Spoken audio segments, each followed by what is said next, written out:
triplex villas at Kollur, APR Projects. ఆయన సినిమాల మొత్తంలో కూడాను ఒక ప్రౌడ్ ఫిలిమ్స్ లిస్ట్ అంటూ ఒకటి వేసుకుంటే దాంట్లో it stands in the first row అయితే 369. కాబట్టి ఇప్పుడు మళ్ళీ రీ రిలీజ్ నాకు దక్కింది, ఆ గౌరవం నిజంగా మీకు దక్కిందండి. నోబడి, ఎందుకంటే దీన్ని ఆ రోజుల్లో దాన్ని అంత సాహసోపేతంగా చేయటం అనేటువంటిది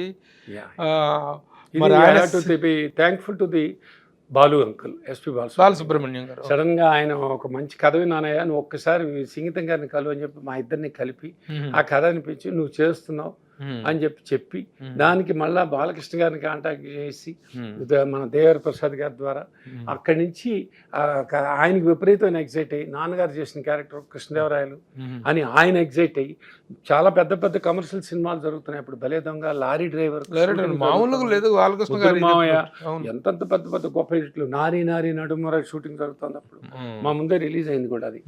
ఇట్లా ఇన్ని సక్సెస్లు, ఇంత కమర్షియల్ హీరోగా అంత పెద్ద హీరో అసలు అంత క్రితం 5-6 సంవత్సరాల క్రితం మంగమ్మ గారి మనవడు, ఇంకా ఈ చరిత్రలు ఇలాంటి దాంట్లో క్లాసిక్ డైరెక్టరు అరే ఈ కథ నేను చెయ్యాలి అని ఆయనకు అనుకోవటం, ఈ ముగ్గురు కలయిక అది గబాలన అన్ని పాజిటివ్ వైబ్రేషన్స్ రావటంతో ఇవాళ నేను ఒక రకంగా వాళ్ళ ముగ్గురికి నేను అట్లాగే ఇప్పుడు సంగీత శ్రీనివాసరావు గారు మనకు మొదటి నుంచి తెలుసు, the most gentlemen director, writer of the Telugu film industry, మనందరూ చాలా గౌరవించిన వ్యక్తి ఆయన. బాలకృష్ణ గారు అంటే ఒక డాషింగ్ హీరో ఆ రోజుల్లోనే. తర్వాత కాంబినేషన్స్ని కూడా చూస్తుంటే ఆ రోజున ఎట్లా సెట్ అయింది ఈ కాంబినేషన్స్, ఎందుకంటే అందరూ కూడాను very soft and gentle people. మీ పద్ధతి, మీ వ్యవహారం అందరికీ తెలిసిందే, చాలా నీట్ కామ్ గోయింగ్ జెంటిల్మెన్ మీరు. సంగీత శ్రీనివాస్ గారు చాలా కామ్ గోయింగ్. అలాగే ఇళయరాజా గారి కాంబినేషన్ సెట్ అవటం అనేటువంటిది ఇట్ ఈస్ మార్వెలస్ ఆ రోజుల్లో. ఎలా జరిగింది సార్? ఆయన ఎలా యాక్సెప్ట్ చేయించారు? అది సంగీతం గారు ప్రపోజలే.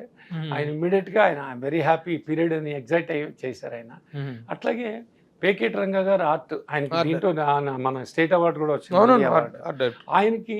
అది ఆయనను సంగీతం గారు కొన్ని సినిమాలు కన్నడలో చేశారు, రాజ్ కుమార్ గారివి వాళ్ళవి చేసినప్పుడు ఆయన వెంటనే ఇది నేను చేస్తానంటూ అప్పటి నుంచి స్కెచ్లు వేస్తూనే ఉంటూ జాగ్రత్తగా అన్ని ప్లాన్ చేసుకుంటూ చాలా పెద్ద పెద్ద ప్రిపరేషన్. నాకు ఇంకొక సర్ప్రైజింగ్గా ఇదేంటంటే, ద్విపాత్రాభినయం చేయడానికి ఒక యాక్టర్ యాక్సెప్ట్ చేయటం అనేటువంటిది చాలా ఆలోచించి చేసే నిర్ణయం. అంత ఈజీగా యాక్సెప్ట్ చేయడం, అంత డెప్త్ ఉంటే తప్ప. ఇటు శ్రీకృష్ణదేవరాయలుగా, ఇటు సోషియో క్యారెక్టర్గా 2 క్యారెక్టర్లు చేయాలనేటువంటిది దానికి ముందు ఎవరు నేను అనుకున్నారో అసలు కథలోనే బాలకృష్ణ గారే చేయాలని. ఈ కథ బాలకృష్ణ గారే చేయాలి, నందమూరి బాలకృష్ణ గారు అయితే ఈ కథ, లేకపోతే నేను వేరే సినిమాకి వెళ్ళిపోతాను అని సంగీత గారు అసలు కథ చెప్పగానే అన్నారు. అక్కడ బాలకృష్ణ గారు కూడా అదే అన్నారు, మన బాలు గారు కూడా ఎస్పి బాలసుబ్రహ్మణ్యం గారు అన్న తర్వాత అప్పుడు అది వెళ్ళటమే మనం బాలకృష్ణ గారు తిరిగి దీంట్లో ఇంకొక మైండ్ లో ఎందుకంటే మెయిన్ క్యారెక్టర్ కాదు, శ్రీకృష్ణదేవరాయల క్యారెక్టర్, కృష్ణదేవరాయల కథే కదా, బ్యాక్ వెళ్తే కృష్ణదేవరాయలకి వెళ్ళాలి కదా. కాబట్టి మళ్ళా దాంట్లో ఇంకొకళ్ళు చేస్తే ఆయన చేస్తేనే బాగుంటుంది అని మేము యునానిమస్ గా అనుకున్నది. అన్ని రకాలైన దానికి జంధ్యాల గారికి డైలాగ్స్, దాంట్లో కాంబినేషన్ సంగీతం అండ్ జంధ్యాల. ఆల్రెడీ అప్పుడు he was a very popular director. Jandhyala గారు అప్పటికి టాప్ డైరెక్టర్, రైటర్ గా టాప్, డైరెక్టర్ గా టాప్.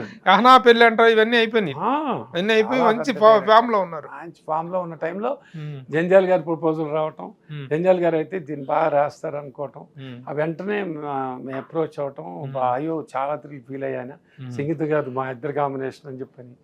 ఈ రెస్పెక్ట్స్ మోర్. జంధ్యాల గారు కూడా సంగీతం గారు అంటే మరి పుష్పక్ చేస్తున్నారు ఆల్రెడీ, విచిత్ర సోదరులు, అపూర్వ సోదరులు అది ఇవన్నీ చేశారు.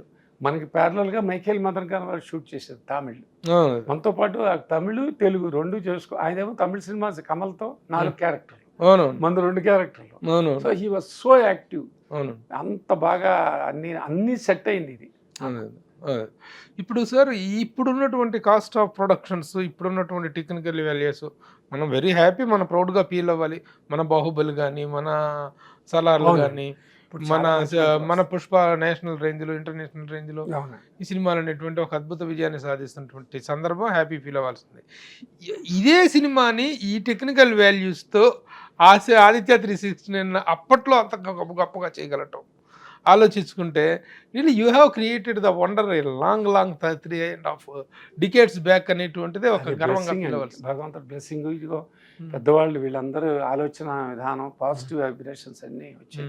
ముఖ్యంగా బాలు గారి బ్లెస్సింగ్ ఇది నాకు. బాలు గారు ఇచ్చిన ఆయనే గబగబా ఇవంతా టీం అని అంతా సెట్ చేసి నువ్వు చెయ్యి, కొన్ని దశాబ్దాల పాటు నువ్వు గుర్తుంటావు కృష్ణ అని అనేవారు. నువ్వు ఎన్ని చిత్రాలు చేసినా ఇంకా నీ ఆదిత్య నీ 369 గురించే మాట్లాడతారు అని అన్నారు. ఆ నమ్మకం, ఆ మహానుభావుడి నమ్మకం ఇవాళ నిజంగానే ఇదే